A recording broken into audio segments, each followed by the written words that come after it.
So the decision to rebuke a British MP for bringing her 3-month-old son to a parliamentary meeting has sparked a worldwide debate. Stella Creasy, who has campaigned for members of parliament to be offered maternity leave, received a warning for her action.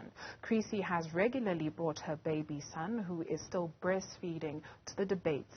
She did the same when her daughter was an infant. This is a clear contrast to New Zealand's Prime Minister Jacinda Ardern being the first woman to take her child into the UN General Assembly.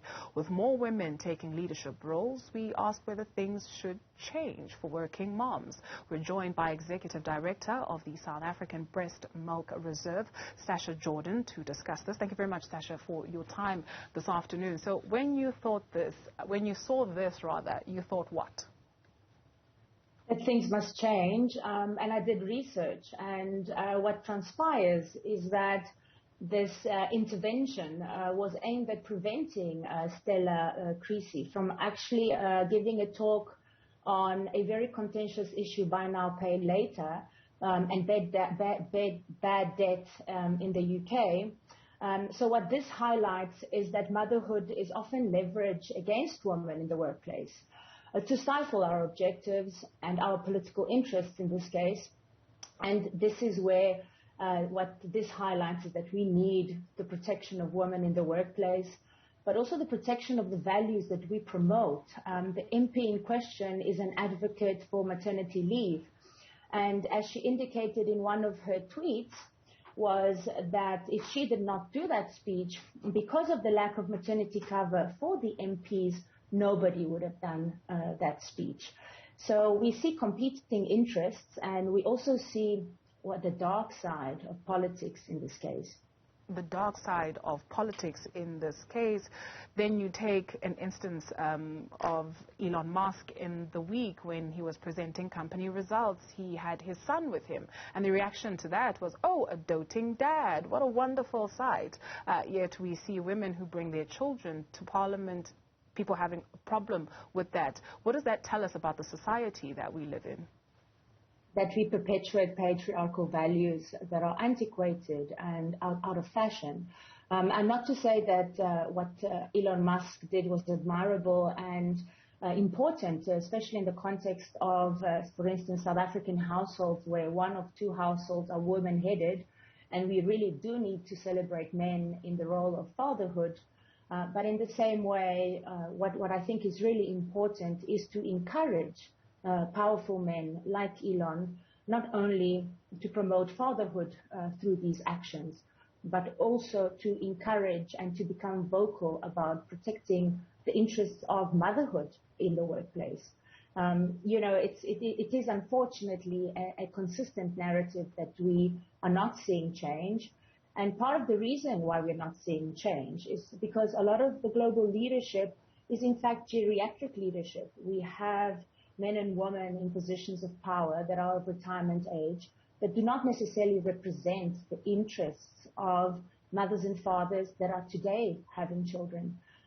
They are men and women that come from an era where we were not necessarily involved in rearing children, and they're trying to keep us in our place. And that is really sad because we are in 2021 and we should be ahead of the time. You interestingly note geriatric men and women, and not just men, especially in fueling patriarchy.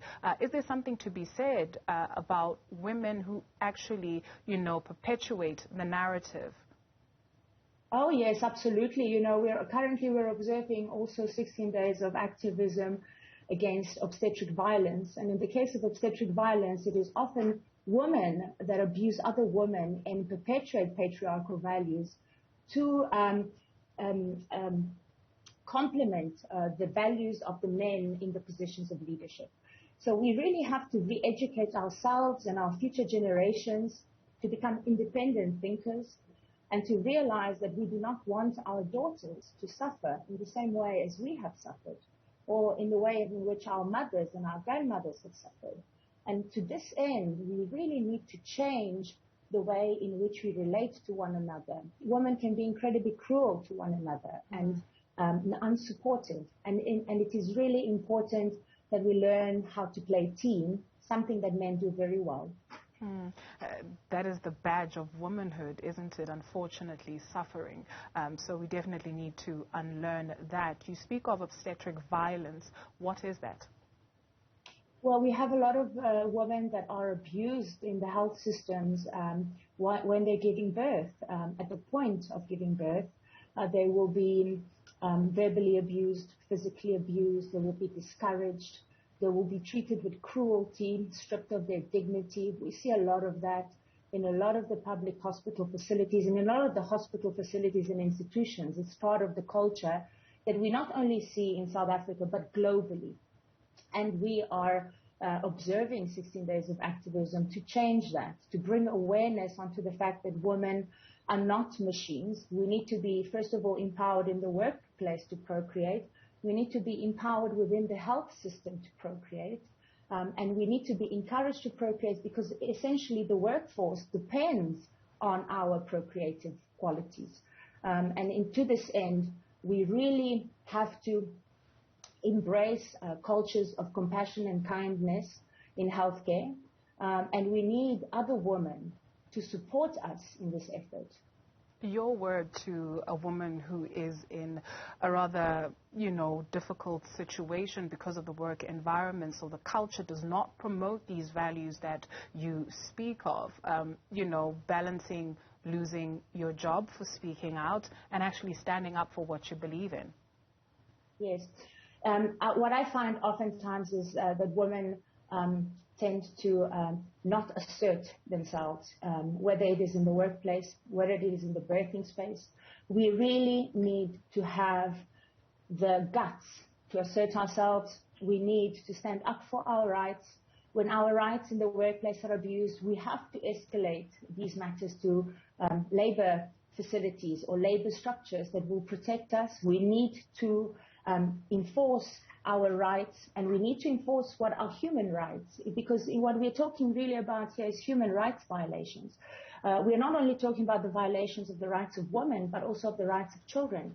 We're talking about how the infrastructure within which we work and operate aims at separating mothers and children, at separating them during the birthing process, in the workplace. And all of this actually feeds a lot of interests of big organizations that want mothers not to breastfeed, because the less mothers breastfeed, the more pharmaceutical companies sell. The more mothers breastfeed, the less they can access the workplace.